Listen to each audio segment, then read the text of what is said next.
Hey crafters, Big D here, and this week we are doing the much promised and often talked about Ghur or Badlands or Savanna battle board for Warcry or Killteam. I started off this project going for a Savanna look, and we ended up with more of a Badlands scrublands. We talk about that later in the video. What's really nice about this project is that I actually have a couple problems along the way. I actually have some things that just don't work the way they're supposed to. And I leave them in because I want you to see when you're working on a project, sometimes it doesn't go the way it's supposed to. And you got to learn to adapt, and you got to learn to move forward, move on, and make the best out of what you got so you don't put all your effort to waste. I ended up with a really, really epic looking board. It just wasn't the classic golden Savanna, like Lion King Savanna I was looking for. So we'll probably come back and re-examine that later on. Lady Dragon is actually really invested on doing that. So we will definitely see another one project in this vein. But for now, this is my Scrublands Badlands terrain board. And I hope you guys enjoy this, and I hope you find it informative. So let's hit the table.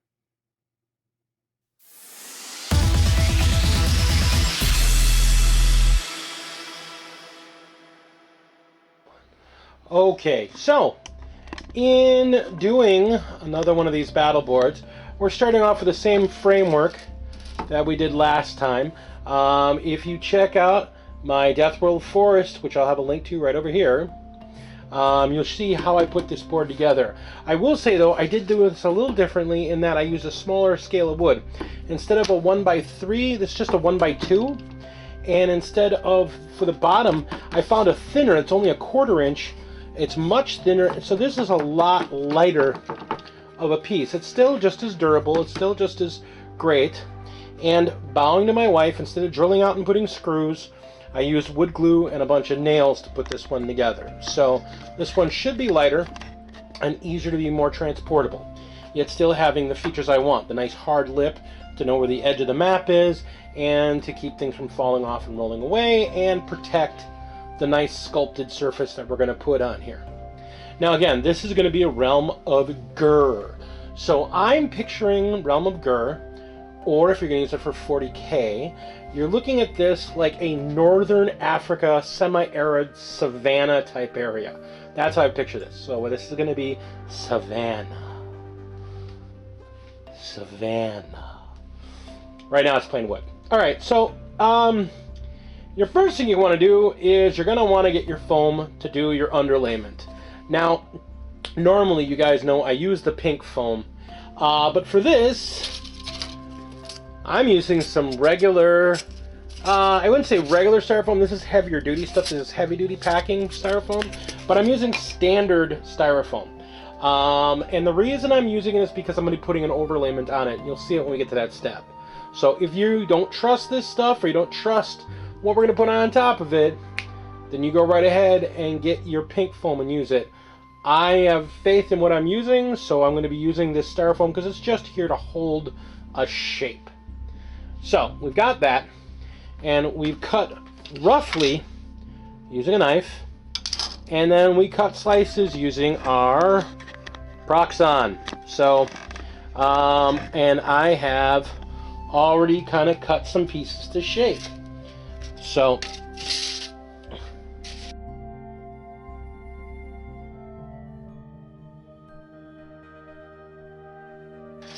now the idea with my Savanna is that this has a dried riverbed. So not going to be using any resin on this build, but I will be using some Crackle medium to make a little dried mud in there. So this is a rough look at the board. So we're going to want to get some adhesive. You don't want to use white glue for this. But because this stuff is very heat sensitive, you probably don't want to use hot glue either. I'm going to be using some polyurethane glue. So we're going to get some polyurethane glue, get these stuck down. Now before we get them totally stuck down, you want to remember where these edges are, because you're going to want to taper them so that they slope down just a little bit. When we put our medium over the top of this, it'll smooth it all out, but you're going to want to give it some gradient so it's not just a sharp clip. So take a knife and just kind of gently start with them and just get rid of the rough edges.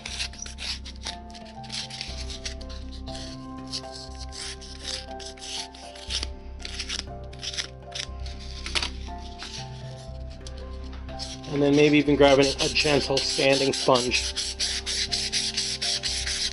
And just...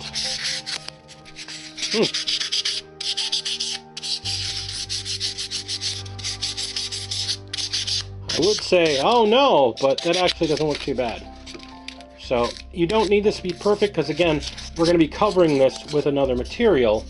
But that'll look alright. So yeah, go through all your edges, sculpt them down, and get them pretty close to each other where you want them. And then when this is all glued down and dried, we'll come back and we'll talk about how we're going to cover our surface.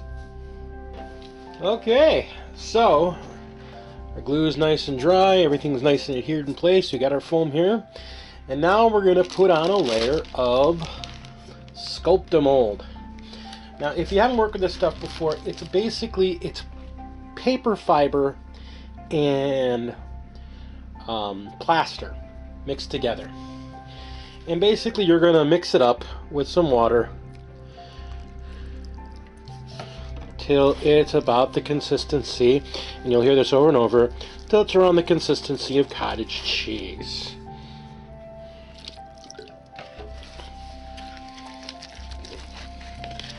And if you're not sure what that's like, either you can go to a grocery store and open up a bottle and just grab a handful of it and you'll know what I'm talking about. Or you want like a thick paste. You don't want it to be too thin. You don't want it to be too watery and runny. You want a thick, sticky paste, like oatmeal. You know, oatmeal's a good gauge in this. And so we're just going to take this and we're going to apply it to our landform.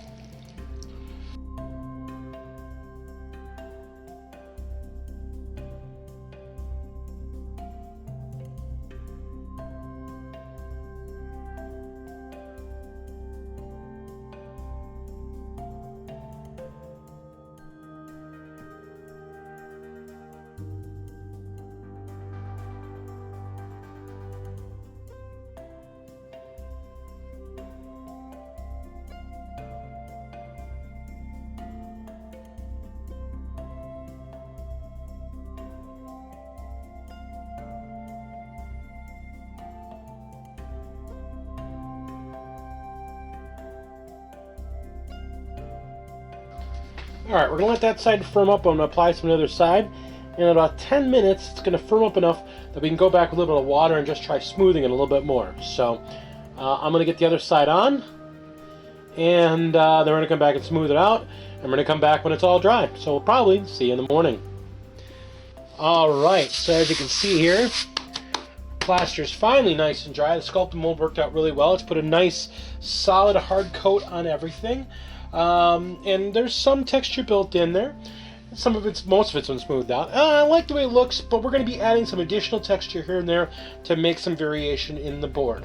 Now remember, we're talking about Savanna, so near desert, and we've got a dried riverbed. So the riverbed we're not going to put too much in right now. We'll come to that later. But we want to add some of these washouts and some of these valleys and gullies here. We're going to be adding some texture.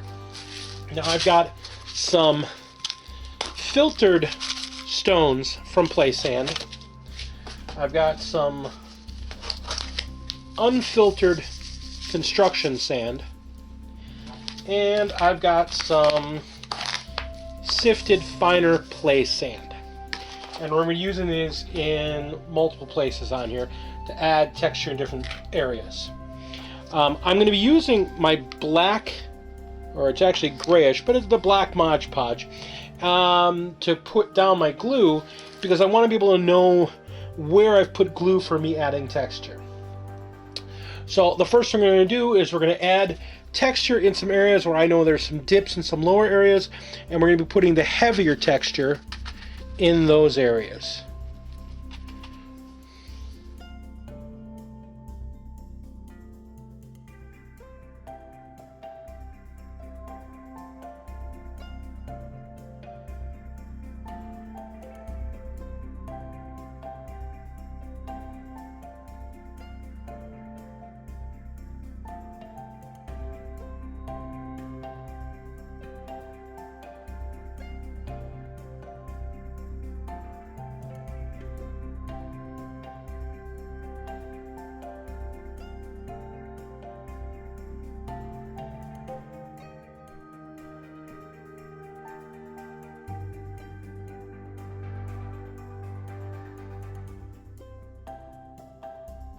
Okay, so I've got the texture pretty much where I want texture to be.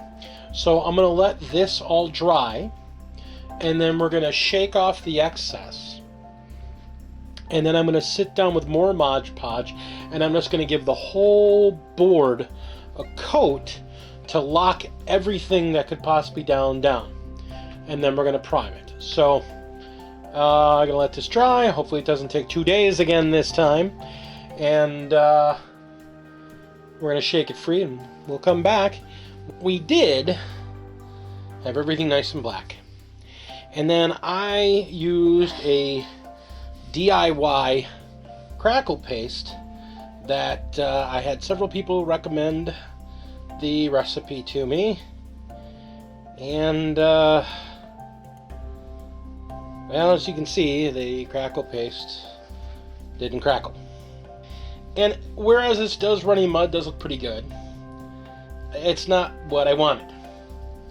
Instead of giving you guys a bad recipe that doesn't seem to work, even though people were swearing by it, and not wanting to spend $7 for a little tiny tub of Crackle paint from GW, I went and got some artist quality Crackle Paste. They specifically say don't put less than a 1/16 of an inch. So that's what we're going to do. We're just going to trowel on some Crackle Paste, thin layer, over my entire riverbed so that I can get the crackle texture that I want. Then when that dries, I'm going to reprime it. Now, unfortunately, originally Lady Dragon was going to paint this up, but she received a commission and is busy at work with that. So, as much as I would love to utilize her to paint my Savanna, she's not going to have time. So, once this dries, I'm going to reprime it with my brown spray, and then I'm going to paint my Savanna. So next time you see this, this will all be dried and nice and cracky, and we will start our paint scheme. So we'll see you in a day or so. Alright, crafters, so we have our cracking really nice.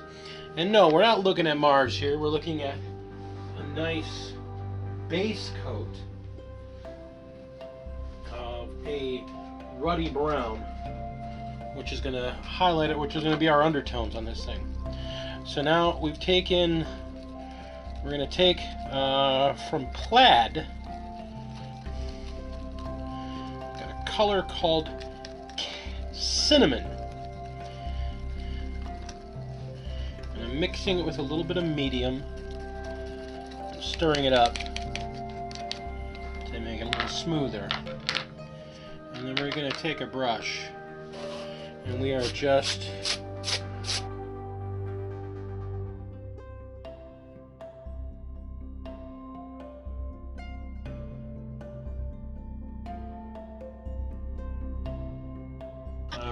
So you can see where the color is going on this one. So we're going to come back. I'm going to finish giving this a nice coat. Let it dry, see how it looks. Potentially put a second coat on. Because again, I want this ruddiness to show through, but I don't want it to completely dominate the tone of what we're doing here. So let's get this going, and I'll be right back. Alright, crafters, so here we go. Our caramel color is nice and dry now. We've got that nice deep golden undertone, and we've got the nice red tone showing through here and there. And now we're going to take some territorial beige from Apple Barrel, and with a dry brush, so that we're not getting it into everything, we're just going to give it a good painting. We don't want to hit everything, so we're not going to over soak the brush. We're not doing a dry brushing, but we're giving enough that some of our golden tones underneath will show through and not completely wash out the golds and the reds.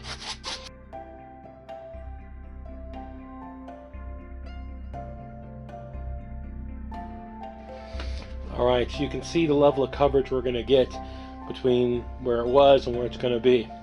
So I'm going to go through and I'm going to get the rest of this painted over, and then we're going to come back for our next layer of paint. So our primary undertone has dried, and we are now going to do a wash. And this is a homemade wash that we're using. This is the same wash I've shown you guys before. It's distilled water with a little bit of dish soap in it, and in this case it's a whole lot of brown ink with just a little bit of black ink in it as well. Never mind the fact it looks kind of green. There's no green in it. I said it looked green, I didn't say it was green. There's no green in it. And we're just going to give the whole thing a nice thick wash.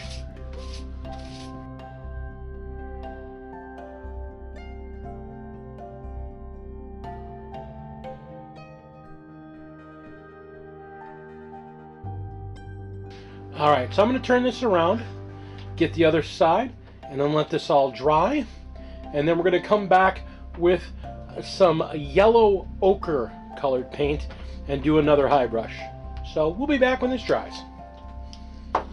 Okay, so our wash has dried. We've now got a lot of really stark details. And now we're going to take this ochre-y, yellowy khaki, and again we're just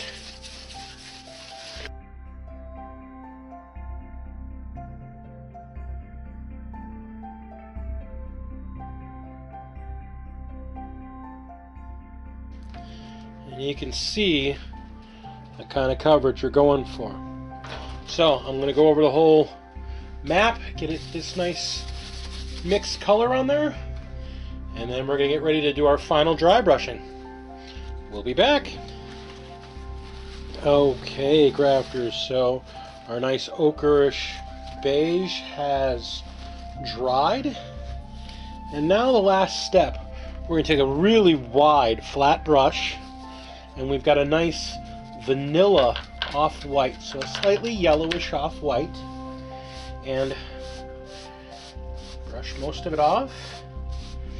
And we're going to do some nice dry brushing here to really pick out some details. And you don't want to overdo this. If you overdo it, you're going to have to go back and use some more of that ochre to tone this down like I just did here. Too much paint in the brush, got to wipe off the opposite side.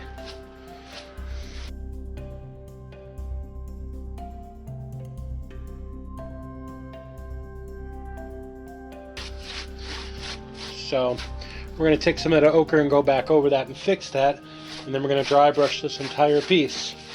When we come back, you're going to want to have some Modge Podge and your flocking materials. Okay, crafters, so here we go. We got our board, our paint's all dried, and now we're going to do some flocking.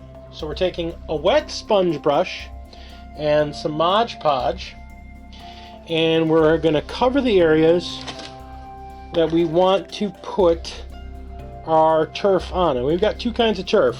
We're going to lay down some burnt grass, coarse turf, and some blended turf, earth tone. These are both from Woodland Scenics. So we're just going to start off with a little bit of a glue here. We're not covering the whole thing. We're just going in those areas that we put the sand, we didn't put the sand on. Basically the flat areas that we want to have grass growth on. I'm going to put a nice coat there, and then you're going to take the shaker bottle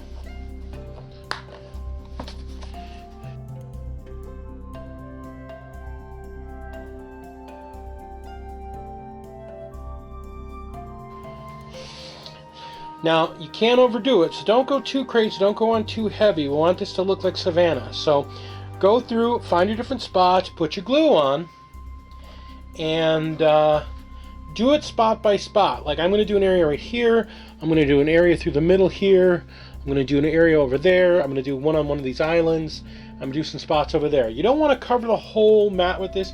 You want there to look like some dry, and you want this to look kind of rugged. You can, though, if you want to spread some color around, you can put small splotches like near bushes, or I should say near piles of rocks. Put like a small splash of glue down and just put a little bit down there.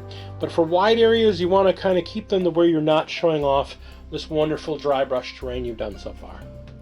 So you'll see with this gold and vanilla, or I should say this ochre and vanilla board, how this green and this earthy brown jumps right out at you, and it really makes a stark contrast. And this is a really sharp, this is going to be a nice sharp looking board. Lots of contrast, really fun to play on. So go through, get your flocking on, and the last thing we do would come back with some tufts, and just put a few tufts here and there. We'll talk about our decisions on doing that. So we'll be back in just a moment. Alright, crafters, so we took our flocking, we shook off some of that excess. After we did the flocking, just like I said, you just take glue, you take Modge Podge, 1 part Modge Podge to 4 parts water, usually use distilled water, and you put it through a spray bottle and you just spray the whole thing down and put a heavy coat on it and let it dry. And it turns this flocking, it soaks in, it makes it nice and hard, and so this stuff's not coming off, it's not going anywhere, but it still looks really good. And now we've got our thing about 90% done. So the last thing we're going to do is we're just going to take a little bit of tacky glue, just good old-fashioned tacky glue, and we're going to find spots where we think a good tuft of grass would look good. So I'm thinking in by these rocks, these rock areas where grass is going to grow. Maybe one on a couple islands here, and just put a few down here and there. You don't want to overpower, but you want to make it look, again, more savage and wild. Now I know I was looking when we first started this project, I was looking more at a savanna type look, and we seem to have more of a scrubland or brushland, and that's okay. Lady Dragon was saying that she is probably going to get some of the more golden colored flock and try and build one that looks more of the classic yellow savanna look. So you may see another one of these relatively soon.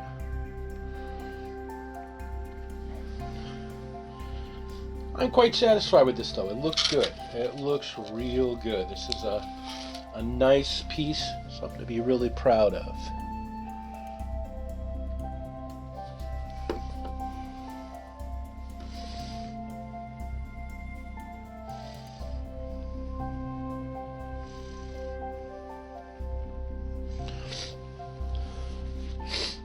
Okay, I might do a couple more, and I'll let this dry, and then we're going to come back and take a look at this with some terrain and some miniatures on it.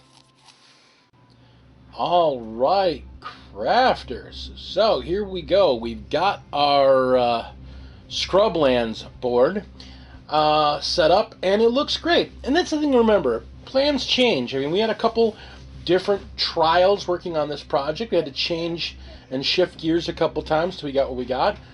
And what we ended up with was still pretty awesome. We've got some Blades of Cord here, engaging some Stormcast Eternals, looking at that terrain that we built a couple of weeks ago, that savage dilapidated fort. This just looks great. I mean, this is something I'm going to be proud to play on, and I'm looking forward to having people come and play on this thing and be like, wow, what was this? This is...